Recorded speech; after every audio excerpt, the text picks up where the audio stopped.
Sir elections అయిపోయాయి, త్వరలో results రాబోతున్నాయి June 4th. ఈ మధ్యలో ఏ పార్టీ గెలుస్తుంది అసలు అని చెప్పి ఖచ్చితంగా ఎవరు చెప్పలేకపోతున్నారు. ఇంత ఎక్కువ శాతం పోలింగ్ జరిగినా కూడా ఎందుకు చెప్పలేకపోతున్నారు? దీనికి రీజన్ ఏంటి? ఎందుకు చెప్పలేకపోతున్నారో ప్రశాంత్ కిషోర్ రెడ్డి మీద ఇంటర్వ్యూలో చెప్పాడు. ఆయన ఇప్పటిదాకా నేను రాలేదు, ఎందుకు రాలేదు, ఎందుకు మాట్లాడతలేనంటే ఏదో ఒక పార్టీకి ఉపయోగపడేలా నేను మాట్లాడుతున్నా, నా మీద బురద చల్లుతారు, అందుకే నేను మాట్లాడలేదు. 80% సీట్లు పోలింగ్ అయిపోయాక ఎప్పుడు మాట్లాడుతున్నాను అన్నాడు. సో మొదటి కారణం ఏంటంటే వీళ్ళు గెలుస్తారో వాళ్ళు గెలుస్తారో అని చెప్పితే అనవసరంగా బురద చల్లుతారు. ఆంధ్రప్రదేశ్లో ఇదో దరిద్రం కదా, 2 కులాల మధ్య, 2 పార్టీల మధ్య, 2 నాయకుల మధ్య నిట్ట నిలువున చిలిపోయింది. మీరు వాళ్ళు మాట్లాడే దాన్ని బట్టి వాళ్ళ కులం 80% ప్రాబబిలిటీతో చెప్పచ్చు. ఆంధ్రప్రదేశ్ పిచ్చి అట్లా. మీరు ఇప్పుడు నా పైన ట్రోల్ చేస్తున్న వాళ్ళ కులాలు నేను చెప్పగలుగుతా. ఆ స్థాయికి వచ్చేసింది. ఆంధ్రప్రదేశ్ లో అంత పిచ్చి, ఇటు అటు కుల పిచ్చి. సో తెలంగాణలో లేదు ఇది. అందువల్ల ఎవరు కుతుకలు వాడు కోసుకుందాం అన్నంత సీరియస్ గా ఉన్నారు. సో అలాంటి పరిస్థితుల్లో ఇప్పుడు ఎవరమైనా అంచనాలు చెప్తాం. 100% ఎలా తెలుస్తుంది?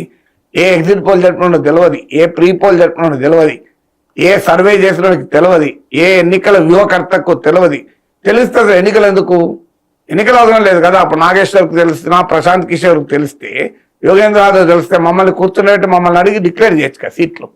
అందువల్ల ఆచరణలో ఎవరికి ఆ ప్రజల తీర్పు ఏంటో తెలియదు. కానీ తమకున్న అనుభవం ద్వారా, తమకున్న ఇన్ఫర్మేషన్ ద్వారా ఒక లెక్క చెప్తారు. లెక్క చెప్పినప్పుడు ఇతను హానెస్ట్ గా తన అంచనా చెప్తున్నాడు అని అనుకోకుండా అతనికి ఆ కోరిక ఉంది కనుక చెప్తున్నాను.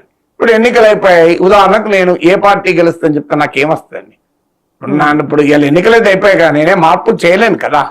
అందువల్ల నేను కావాలనుకున్నా చెప్పలేను కదా, ఏం లాభం? కానీ అలా ఆంధ్రప్రదేశ్ సమాజం లేదు. ఇప్పుడు నేనే ఉన్నాను. నేను తెలంగాణ ఎన్నికల్లో ఎన్ని వస్తాయనేది లెక్కతో సహా చెప్పాను. 66 సీట్లు వస్తాయన్నాను. కరెక్ట్ గా 65 వచ్చాయి మిత్రపక్ష సిపిఐతో కలిసి. కామారెడ్డిలో కేసీఆర్ గట్టి పోటీ. అసలు యాక్చువల్ నాకు ఇన్ఫర్మేషన్ ఓడిపోతారని, ఇద్దరు ఓడిపోతారని. కానీ ఆ మాట డైరెక్ట్ గా అనక ఇండైరెక్ట్ గా అన్నా. జరిగింది ఏంటి మరి? కామారెడ్డి ఇద్దరు ఓడిపోలేదా? సో అందువల్ల నేను క్లియర్ గా ముందే అంచనా వేయగలిగాం. తెలంగాణలో ఈ దరిద్రం లేదు, అంటే ఈ కులపిచ్చి లేదు, ఈ పార్టీల కోసం గొంతుకలు కోసుకునేంత సీన్ లేదు. పార్టీల అభిమానులు ఉండొచ్చు, అప్పుడు కూడా ఉన్నారు ఈయన కాంగ్రెస్ పార్టీ అనుకూలం అని. కానీ నేను కాంగ్రెస్ పార్టీ అనుకూలం అని అన్నారు. నేను కాంగ్రెస్ గెలుస్తుంది అనే వాతావరణం ఉన్నది చెప్పినప్పుడు. కానీ ఏం నిజమేమైంది? కాంగ్రెస్ గెలవలేదా? నేను చెప్పింది జరిగింది కదా. ఇప్పుడు కూడా ఆంధ్రప్రదేశ్ ఎన్నికలు చెప్పగలుగుతాను నేను.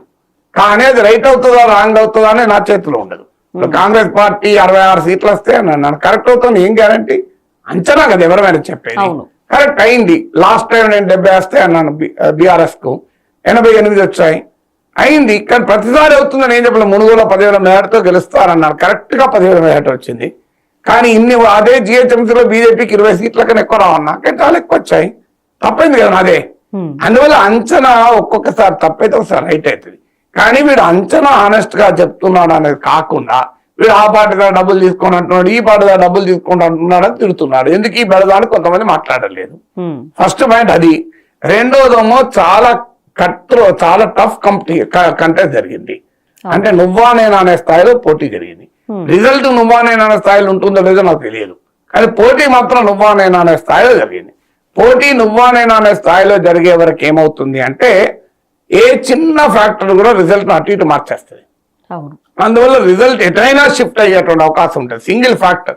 ఇప్పుడు ఉదాహరణకు వైఎస్ఆర్ కాంగ్రెస్ జగన్ రాకపోతే పథకాలు పోతే అన్నారు. అది జనం నమ్మింది అనుకోండి, ఒక చిన్న పాయింట్, వైఎస్ఆర్ కాంగ్రెస్ గెలుస్తుంది.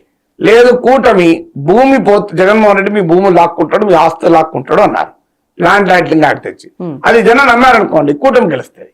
అందువల్ల నువ్వా నేను అనే కాంటెస్ట్ ఉన్నప్పుడు 1 or 2% డిఫరెంట్. మీకు 2014లో కూడా వైసీపీ పైన కూటమికి ఉన్నది, ఎన్డీఏకి ఉన్నది 2% కదా గ్యాప్. తెలంగాణలో కూడా కాంగ్రెస్ కు బీఆర్ఎస్ కు ఉన్నది 2% గ్యాపే. సో 2% గ్యాప్ తో ఫలితాలే తారుమారయ్యే పరిస్థితి ఉన్నప్పుడు ఏ చిన్న పరిణామం కూడా రిజల్ట్ అటు ఇటు స్వింగ్ చేయొచ్చు. సో ఆ స్వింగ్ చేసే సమయం ఉన్నప్పుడు కరెక్ట్ గా చెప్పడం కష్టమవుతుంది. మూడోది ఏంటంటే అసలు ప్రజలు ఏమనుకుంటున్నారు అనేది ఎవరికి అంచపట్టలేదు.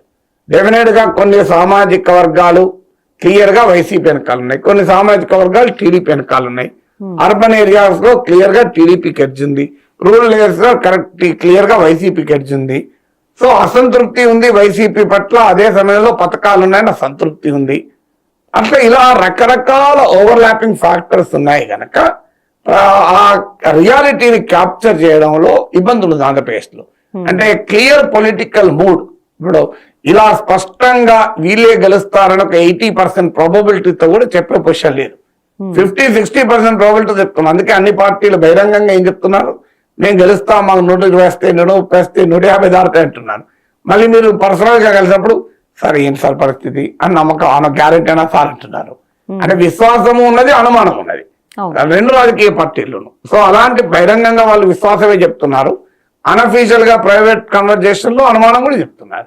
సో రాజకీయ పార్టీలకే అనుమానం విశ్వాసం ఉన్నప్పుడు బయట వారు ఆ రిస్క్ ఎందుకు తీసుకుంటారు? నాకేం పంచాయతీ, ఎవరు గెలిస్తేంది? ఇప్పుడు నాలుగు అంటాడు, నువ్వు ఆంధ్రప్రదేశ్లో నాకు ఎవరు ముఖ్యమంత్రి అయితే ఎవరితో పనుంది నాకు? ఇప్పుడు నేను గత 10 ఏళ్లలో ఏనాడు ఏ ముఖ్యమంత్రి చంద్రబాబు నాయుడు పోలే, జగన్ పోలే, నాకు పనేం లేదు కదా. తెలంగాణలో ఏ ముఖ్యమంత్రి దగ్గర పోలేదు నేను, నాకు ఏ ముఖ్యమంత్రి దగ్గర ఏ పని తీసుకొని పోలేదు. తెలంగాణలో నాకు పని లేనప్పుడు ఆంధ్రప్రదేశ్లో ఏం పని ఉంటుంది? అలాంటప్పుడు నేనెందుకు రిస్క్ తీసుకోవాలనే నాలాగే అందరూ ఆలోచించవచ్చు కదా.